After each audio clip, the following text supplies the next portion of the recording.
አሰላሙ አለይኩም ወራህመቱላሂ ወበረካቱ። ዛሬም በአዲስ አሳዛኝ ታሪክ ተመልሻለሁ። እስከ ቪዲዮ መጨረሻ ድረስ በመቆየትና ላይክ እና ሰብስክራይብ በማድረግ የቻናላችን አንድ አካል መሆን እንዳይረሱ። በቤተ መንግስቶች ግርማ ሞገስና በሰዎች ልብ ጥቁረት በተሞላ በዚያ ዘመን ጥንታዊቷ የአስቀላን ከተማ ፀሐይ ሳትሰግድላት የማትወጣባት አንድ ታላቅ ቤተ መንግስት ነበረቻት። የገያስ ቤተሰብ ቤተ መንግስት እንዲሁ ከድንጋይና እብነበረድ የተሰራ ህንጻ ብቻ አልነበረም። ባለቤቱ ገያስ በህይወት እስከነበረበት ጊዜ ድረስ የፍትህና የለጋስነት ምሽግ ነበር። ነገር ግን ሽበት በራስ ላይ ድንገት እንደሚሰፍን ሁሉ ሞትን በዚያ ቤት ውስጥ ሳይታሰብ ዘልቆ በመግባት አለቃውን ነጠቀው። በመሆኑም እንደ ንጋት የመጀመሪያ ጨረር ንጹህ የሆነውን የዋህ ህፃን ልጅ ዘይድ ኢብኑ ገያስን ጥሎት ሄደ። ገያስ ስለ ልጁ ካለው ከፍተኛ ስጋት የተነሳ በመጨረሻዎቹ የህይወት ዓመታቱ ሱመያ የምትባል ሴት አግብተው ነበር። እሷ አስደናቂ ውበት ነበራት። ነገር ግን ከዚያ መልአካዊ ፊት በስተጀርባ በስግብግብነት የሚመገብ ክፉ መንፈስ ተሸሽጎ ነበር። የገያስ አስክሬን በምድር ውስጥ ተቀብሮ የሐዘንተኞችን እንባ ሳይደርቅ በሱመያ ደረት ውስጥ ያለው እባብ ነቃ። በቤተ መንግስቱ ውስጥ የነበረው ሳቅ ወደ የታመቀ ጩኸት ተቀየረ። ዘይድም ከቤተ መንግስቱ ወራሽነትና ወጣት አለቃነት ተነስቶ በጋጣ ውስጥ ካሉ እንስሳት የባሰ ወደሚታይ አገልጋይነት ተለወጠ። ሱመያ ዘይድን ስታየው ፍትህን የሚጠይቀውን የአባቱን መንፈስ ታይበት ነበር። ገያስ የተወውን እጅግ ሰፊ ሀብት በነፃነት እንድታዝ የሚከለክላት ሰንሰለት አድርጋም አየችው። ወራት አለፉ። ዘይድ ግን ዝም አለ። እንደ መቃብር ዝምተኛ ሆነ። ስድቡንና ድብደባውንም ታግሶ በጨለማው የቤተ መንግስት ወጥ ቤት ውስጥ ተኛ። በብርድ እብነበረድ ላይ ተዘርግቶም በምድጃው ጭስ ተከናነበ። ከዚያም አንድ ቀን ከቀዘቀዘ ጀሃነም የተቀደደች የምትመስል አንዲት ሌሊት መጣች። ታላቁ ነጭ ማዕበል ተከሰተ። ሰማዩ የሚታፋ ይመስል በበረዶ ይዘንብ ነበር። ንፋሱም በቤተ መንግስቱ ምሰሶዎች መካከል እንደተሰቃዩ ነፍሳት ይጮህ ነበር። ዘይድ ሰውነቱ በንዳድ እየተንቀጠቀጠ ወደ ወጥ ቤት ገባ። ትናንሽ እጆቹ በጨካኙ ቅዝቃዜ የተነሳ ተሰነጣጥቀው ነበር። እናም ወደ በረዶነት በተቃረበ ውሃ ማሰሮቹን ለማጠብ ሲሞክር ሱመያ የምትሳሳለት ጥንታዊ አበባ ማስቀመጫ በእጁ አምልጦ ወደቀ። የአበባ ማስቀመጫውም ተሰበረ። ከሱ ጋርም በዚያች ጨካኝ ሴት ልብ ውስጥ የነበረው የመጨረሻው ትዕግስት ክር ተበጠሰ። ሱመያ እንደ እብድ ሴት እየተንቀሳቀሰች በአቧራ የተበከለውን ጥቁር ጸጉሩን እየጎተተች በቅንጦት አዳራሽ ውስጥ ጎተተችው። ዘይድን በተዘጋ ድምፅ አክስቴ ብርዱ ይገድለኛል፣ ስለ አባቴ ስትይዘኝልኝ እያለ ለመናት። ልቧ ግን ወደ ድንጋይነት ተቀይሮ ነበር። ጠባቂዎቹን ታላቁን በር ክፈቱት፣ ይህ የእልቂት ምልክት የሆነ ምስኪን እኔ በምኖርበት ጣሪያ ስር ቦታ የለውም፣ ወደ አባቱ መቃብር ሂድ፣ ምናልባት እዚያ ሙቀት ያገኝ ይሆናል ብላ ጮኸችባቸው። ከባድ በር ተከፍቶ የሚቀዘቅዝ የንፋስ ሽውታ ገባ። ፋኖሶቹንም አጠፋቸው። ዘይድ በኃይል ተገፍቶ በተከመረው በረዶ ላይ በግንባሩ ተደፋ። ጠባቂዎቹ በድንጋጤ በሩን ዘጉት። ሱመያም ከመስኮት ውስጥ ጀርባ ሆና እየተመለከተች ከፍትህ ለዘላለም የተገላገለች መስሏት የድል ፈገግታ ፈገግ አለች። ዘይድ ተራመደ። በረዶም እስከ ጉልበቱ ደረሰ። ጨለማው ፍጹም ነበር፣ ከፈኑ ከሆነው ከበረዶ ነጭነት በስተቀር። እግሮቹን ማዘዝ ጨርሶ አልቻለም። ትንፋሹ የተሰበረ ብርጭቆ የሚሰማውን ያህል ህመም ነበረው። መጀመሪያ ሲወድቅ የአባቱን እይታ አስታወሰ። መልሶ ተነሳ። ለሁለተኛ ጊዜ ሲወድቅ የሱመያን ግርፋት አስታወሰ። እንደገና ተነሳ። ለሶስተኛ ጊዜ ግን ፊቱ በበረዶ ውስጥ ሰመጠ። በደም ስሮች ውስጥ ለሚዛመተው ለሞት ቅዝቃዜም እጁን ሰጠ። ህሊናውንም እየሳተ ባለበት ወቅት ብዙ ሰው በማይሄድበት መንገድ ላይ አንድ እንግዳ ካራቫን አለፈ። እሱ ተራ የነጋዴ ጓዝ አልነበረም። የሰዎችን ድብቅ ችሎታና ውድ ሀብቶች በመሰብሰብ የሚታወቀው ሚስጥራዊው ሼህ መንሱር ካራቫን ነበር። ከፈረሶቹ አንዱ በበረዶ ውስጥ ጠንካራ ነገር ሲረግጥ ካራቫኑ በድንገት ቆመ።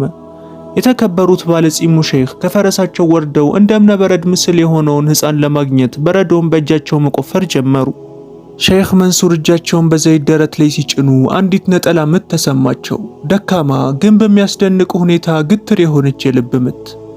ወደ ሰማይም ተመልክተው እንዲህ አሉ፣ የዚህ ልጅ ልብ አሁንም በነበልባል እየነደደ ነው። በዚህ በረዶ መካከል እሳት የተሸከመ ደግሞ ሊሞት አይችልም። ወደ እኔ ጋር ይውሰዱት፣ በእንስሳት ቆዳም አልብሱት፣ የእጽዋት መረቅም አጠጡት። ይህ ልጅ አንድ ቀን ጨቋኞችን የሚመታ የዕጣ ፈንታ ሰይፍ ይሆናል። ካራቫኑ ከአስቀላን ርቆ ጉዞውን ቀጠለ። በድርጊታቸው ምንም አይነት ምህረት የማያሳያቸውን ጠላት እያዘጋጁ መሆናቸውን ሳያውቁ ድል የቀናቸው መስሏቸው የነበሩት የቤተ መንግስት ሰዎችንም ወደ ኋላ ትቶ ሄደ። ከዚያን ቀን ጀምሮ 20 ዓመታት አለፉ። ዓመታት ሲነጉዱ የአስቀላን ከተማም ሁሉም ነገር በተቋጠረችው በሱመያ አገዛዝ ስር መተኛቷንና መነሳቷን ቀጠለች። ነገር ግን በሌላኛው ዓለም ክፍል ንግድና ፖለቲካ በሚገናኙበት ከባህር ማዶ ባሉ ሀገራት ዘይድ እንደገና እየተወለደ ነበር።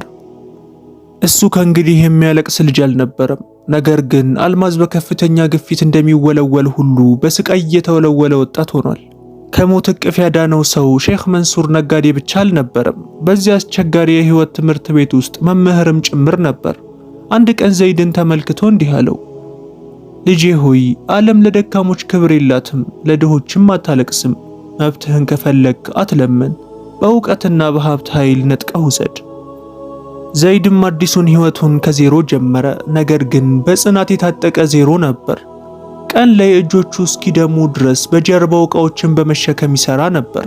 ማታ ደግሞ በደበዘዘ የዘይት መብራት ብርሃን ስር ተቀምጦ የቁጥሮችን ቋንቋ፣ የንግድ ጥበብንና በዚያ ዘመን ብቅ ያሉትን የገበያ ምስጢሮችን ያጠና ነበር።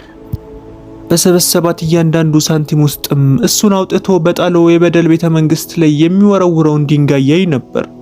ምርጥ ልብሶችን አልገዛም፣ ጣፋጭ ምግቦችንም አልቀመሰም። ልቡ እንደ እሳተ ገሞራ እየፈላ እርሱ ግን እንደ መናኝ ይኖር ነበር። 10 ዓመታት አለፉ። የዘይድ ስምም በታላላቅ ገበያዎች ውስጥ ማስተጋባት ጀመረ። በትክክለኛው ስሙ ሳይሆን ዝምተኛው ጭልፊት በሚለው ቅጽል ስሙ። ሌሎች የማይቻል ብለው ያሰቡትን ስምምነቶች ውስጥ በመግባት አስገራሚ ትርፍን ያገኝ ነበር። ቀውሶችንም አስቀድሞ የመተንበይ እንግዳ የሆነ ስሜት ነበረው። ስለዚህም ሰዎች መሬት ሲተው እርሱ ይገዛ ነበር። ሁሉም የማዕድን ማውጫዎች ያለቁ ሲመስላቸው እርሱ ኢንቨስት ያደርግ ነበር። በእያንዳንዱ ስኬት ምስጢራዊነቱ እየጨመረ መጣ። ይህ ወጣት ከየት እንደመጣ ወይም የመጨረሻ ግቡ ምን እንደሆነ የሚያውቅ አልነበረም። ይህ በእንዲህ እንዳለ በአስቀላን ሱመያ ከልክ ባለፈ የቅንጦት ህይወት ውስጥ ትኖር ነበር። ነገር ግን በአሸዋ ላይ የተገነባ የቅንጦት ህይወት ነበር። በስግብግብነቷና በመጥፎ አስተዳደሯ የተነሳ ንግዷ መፈራረስና መንገዳገድ ጀምሯል። ከማይታወቁ ባንኮችና አበዳሪዎች በከፍተኛ ወለድ ገንዘብ መበደርም ጀምራለች። ነገር ግን የፈረመችው እያንዳንዱ ሰነድና የተበደረችው እያንዳንዱ ዲርሃም በመጨረሻ ወደ ዘይድ እጅ እየፈሰሰ መሆኑን በጭራሽ አልጠረጠረችም ነበር። እርሱ ከበስተጀርባ ሆኖ ዕዳዎቿን በሚስጥር ይገዛ ነበር፣ እርሻዎቿን ይሸምታል። አንድ ሰራዊት አመፀኛ ከተማን እንደሚከብ ሁሉ ቤተ መንግስቷን በኢኮኖሚ ከበበው። እሷ ምንም ሳታውቅ አሁንም የከተማው ንግስት እንደሆነች እያሰበች እርሱ የሸሪት ድሩን በዝግታና በሰላም በዙሪያዋ ሸረበባት። ዘይድ የክብሩ ማማ ላይ ደረሰ።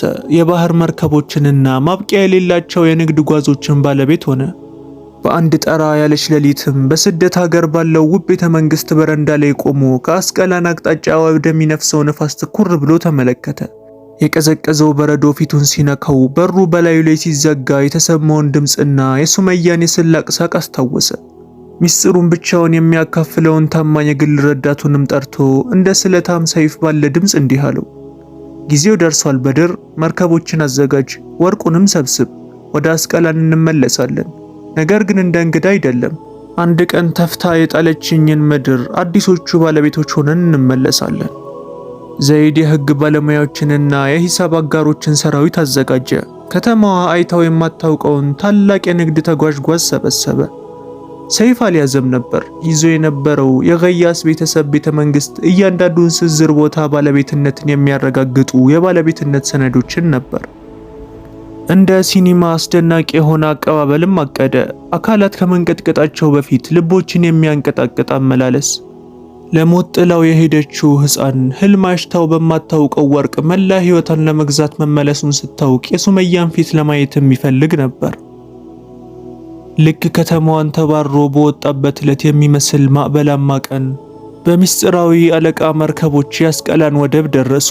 ወሬው በከተማው ላይ እንደ ሰደድ እሳት ተሰራጨ። የከተማዋን መሬት ለመግዛት የምስራቁ ባለጸጋ ሰው መጥቷል። ሱመያ በዕዳ ተውጣ ከኪሳራ የሚታደጋትን ተአምር እየጠበቀች በቤተ መንግስቷ ውስጥ ነበረች። የምትጠብቀው ተአምር ግን በተቃራኒው ለረጅም ጊዜ ስትፈራው የነበረው ቅዠቷ መሆኑን ፈጽሞ አላወቀችም ነበር። ዘይድ ቤተ መንግስቱ ዙሪያ ያሉትን የቀሩትን ንብረቶች በሙሉ መግዛት ጀመረ። ቤቶቹን፣ ሱቆቹን፣ ሌላው ቀርቶ ወደ ታላቁ በር የሚመራውን መንገድ ጭምር ገዛው። እርሱ ባለቤቱ ሆነ። ሱመያ በራሷ ቤተ መንግስት ውስጥ ተከባ ተገኘች። ያለ እርሱ ፈቃድ የመውጣት መብት እንኳን አልነበራትም። በአንድ ቀዝቃዛ ጠዋት የመጀመሪያው የበረዶ ቅንጣት ሲረግፍ የሱመያ እጅ ላይ በጥቁር ማህተም የታሸገ ደብዳቤ ደረሳት። ደብዳቤውም ውስጧን ያናወጠ አንድ ነጠላ አረፍተ ነገር ይዞ ነበር። አበዳሪው መፍቱን ይፈልጋል። ቤተ መንግስቱ ከእንግዲህ አንቺ አይደለችም። ቀጠሮ ነገ ማለዳ ፀሐይ ስትወጣ ነው። ሱመያ ደነገጠች። ጠባቂዎቿን ይህ ባለቤት ማን እንደሆነና ይህንን መብት ማን እንደሰጠው ጠየቀች። ማንም ምላሽ አልነበረውም። ግዛቷን በዝምታ የዋጠውን የዚህን ኃይል ሰው ፊት እየገመተች ሌሊቱን በጭንቅና በፍርሃት አሳለፈች። ይህ ኃያል ሰው አንድ ቀን እየሳቀች ወደ በረዶ ውስጥ የገፋችው ያው ትንሽ ልጅ እንደሆነ ፈጽሞ ልታስበው አልቻለችም ነበር። በዚያች ቀን ፀሐይ ወጣች። በከባዱ ግራጫ ደመናዎች በስተጀርባ ፈዛ ለአንድ ታላቅ ክስተት የምትዘጋጅ መስል ነበር። በረዶ በዝግታ መውረድ ጀመረ። የአስቀላን ጎዳናዎች በነጭ መጋረጃ ሸፈናቸው። ይህም የዛሬ 20 ዓመት የነበረችውን ያችን መጥፎ ሌሊት ትውስታ በሰዎች አእምሮ ውስጥ ጫረው። በገያስ ቤተ መንግስት ውስጥ ታላቅ በር ፊት ለፊት ብዙ ህዝብ ተሰብስቦ ነበር። ለሱመያ ካላቸው ፍቅር ሳይሆን በአንድ ሌሊት ከተማውንና ቤተ መንግስቱን የገዛውን ሚስጥራዊ አለቃ ለማየት ካላቸው ጉጉት የተነሳ። ቤተ መንግስቱ ውስጥ ሱመያ በጣም ውድ የሆኑ ጌጣጌጦችን ለብሳ እየተንቀጠቀጠች የሐሰት ኩራቷን ለመጠበቅ ትጣጣር ነበር። ለአገልጋዮቿም ዕጣኑን አውሱ፣ አዳራሹንም አዘጋጁ፣ ምንም አይነት ወረቀት ቢይዝ እኔ እዚህ ቦታ እመቤት መሆኔን አሳየዋለሁ ብላ ጮኸች። በድንገት ጸጥታ ሰፈነ። የተሰለፈው ህዝብ መንገድ ፈጠረ። እናም ከተማዋ አይታው በማታውቀው እጅግ ድንቅ ልብስ በለበሱ ፈረሰኞች የተከበበ በወርቅ የተለበጠና ጥቁር ሰረገላ የሚመራው ታላቅ ካራቫን ታየ። ሰረገላው በታላቁ በር ፊት ለፊት ቆመ።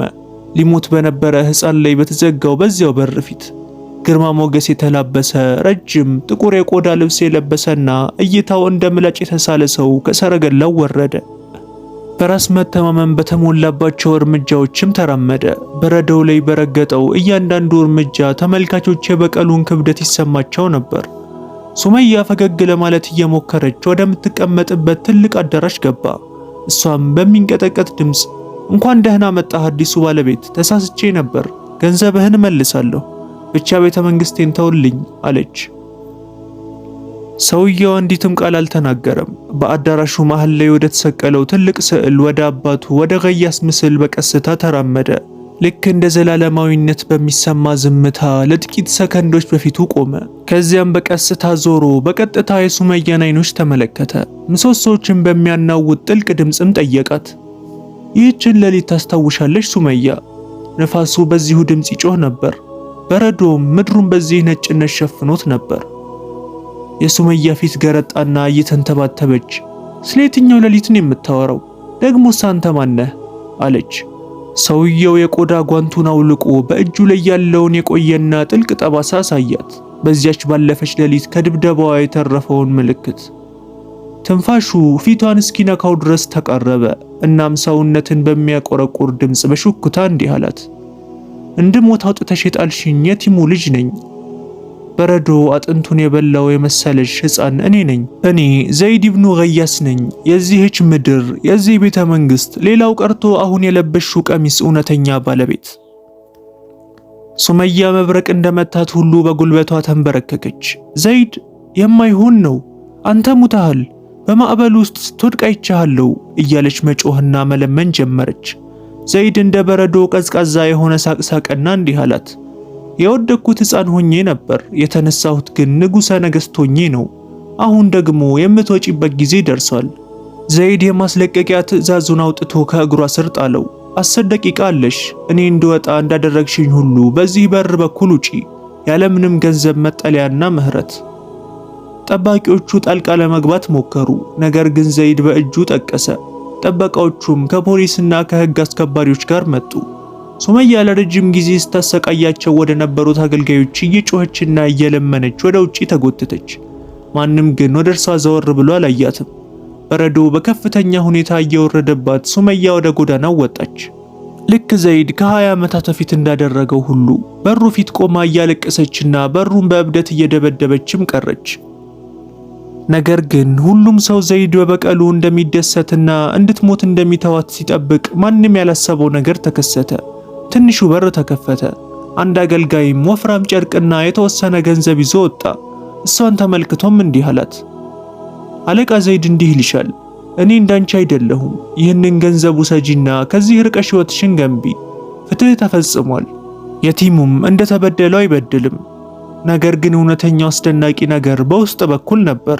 ዘይድ በቤተ መንግስቱ ውስጥ አልኖረም። ይልቁንም ያ የቅንጦት ግድግዳ እንዲፈርስና ቤተ መንግስቱ በምድሪቱ ላይ ወደሚገኝ ትልቁ የየቲሞች ማሳደጊያ እንዲቀየር አዘዘ። በበሩ ላይ በወርቅ ቀለም እንዲህ ተብሎ ተጻፈ፣ እዚህ በማንኛውም ሕፃን ፊት በሩ አይዘጋም፣ ምክንያቱም ውጭ ያለው ብርድ ምህረት አያውቅም። በታሪኩ መጨረሻ ቅጽበት ዘይድ በአባቱ መቃብር ፊት ቆሞ በበረዶ ነጭነት መካከል አንዲት ቀይ ጽጌረዳ አስቀመጠና እንዲህ አለ፣ አሁን አባቴ ሆይ በሰላም መተኛት ትችላለህ። ስምህን መልሻለሁ፣ በደላቸውንም በበጎነት አጥቤያለሁ። የበረዶ የቲም ታሪክ በዚህ መልኩ አበቃ። በደም ወይም በመራራ በቀል ሳይሆን በእውነተኛ ጥንካሬ። እውነተኛ ጥንካሬ በቤተ መንግስት ባለቤት መሆን ሳይሆን የተሰበሩ ነፍሳትን መጠገን መሆኑን ባወቀ ልብ። ለመሆኑ የየቲሙ ምላሽ እንዲህ መልካም ይሆናል ብላችሁ ጠብቃችሁ ነበር ወይስ ሱመያ ከዚህ የባሰ ቅጣት ይገባታል ትላላችሁ? አስተያየታችሁን በኮሜንት ላይ አስፍሩልን። እንዲሁም እንዳትረሱ የበደል ሌሊት አጭር ናት፣ የፍትህ ፀሐይ ግን መቼም አትጠልቅም። ውድ የቻናሌ ቤተሰቦች የዛሬው ታሪክ ይህን ይመስል ነበር። በቀጣይ በአዲስ ታሪክ እስከምንገናኝ ድረስ ወሰላሙ አለይኩም ወራህመቱላሂ ወበረካቱ።